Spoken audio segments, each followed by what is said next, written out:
Hello, my dear children. Welcome again to my virtual classroom. Today we will continue with the chapter Major Landforms of the Earth.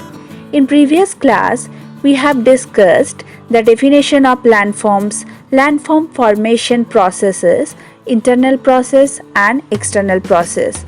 Today we will learn about the definition of mountains and its different classification. So according your book, the definition of mountain is a natural elevation of the earth, and most mountains have a small summit means top and a broad base means the lower portion. The features of mountain. First of all, some mountains have permanent slow moving rivers of ice known as glaciers, and some mountains are found beneath the sea. So not only the land portion, you can see the mountain in sea or ocean areas. Because of the harsh climate and difficulty in growing crops, very few people live on the mountains. Some mountains occur in long chain called ranges. Many mountain systems consist of a series of parallel ranges running for hundreds of kilometers. Example, the Himalayas, Alps and Andes. Hills are naturally raised areas of land that are lower than mountain. Remember, my children, mountains are classified based on how they formed. There are three types of mountains: pool mountain, block mountain and volcanic mountain. So let's move on to the first classification, and that is fold mountains. Fold mountains are formed when the earth's tectonic plates collide and their edges crumbled. Just like a piece of paper folds when pushed together. तो अगर हम लोग एक paper को दोनों तरफ से push करें तो क्या होगा, एक फोल्ड फॉर्म होगा ना. Just like this process, fold mountains are formed. The upper folds are known as anticline and the downwards are known as synclines. I am going to repeat: the upper folds are known as anticlines and the downwards are known as synclines. Fold mountain are the most common types of mountain. The world's largest mountain ranges are the fold mountain. Fold mountain can be classified as young fold mountain and old fold mountain.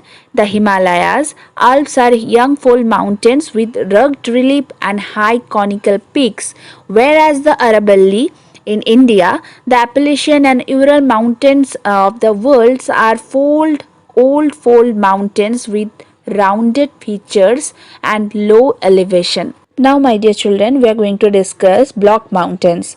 Block mountains are formed by the vertical movements of the earth crust.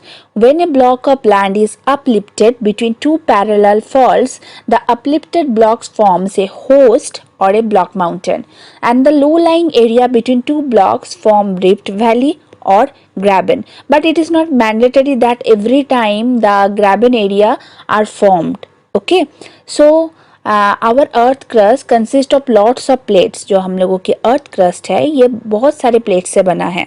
तो ये plates का कभी कभी जो movement है कभी vertical होता है कभी हॉरिजॉन्टल होता है.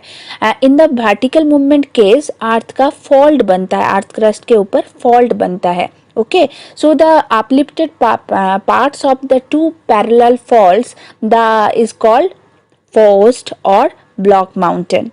Got it? Example of block mountains: Vindhya and Satpura mountains in India and Rhine Valley and the Vosges in Europe are example of such mountain system.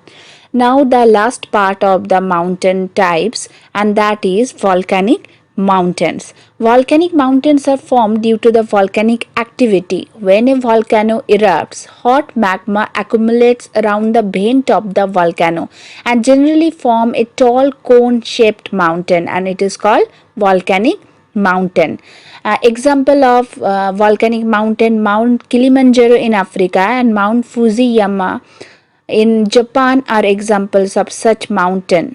Let's move on to the next topic, and that is importance of mountain. Mountains are of great significance to man. Mountains are source of many rivers that originate from glaciers and provide abundant water for various human activities like power generation, irrigation, navigation, etc. They are home to rich vegetation and wildlife, means flora and fauna. They provide many valuable raw materials like timber, rubber, wood, pulp, medicinal herbs, etc. Mountains are the center of tourism and recreation. So my dear children, that's enough for today's class. We'll meet in our next class with the third part of this chapter. So till now, bye, take care and happy learning.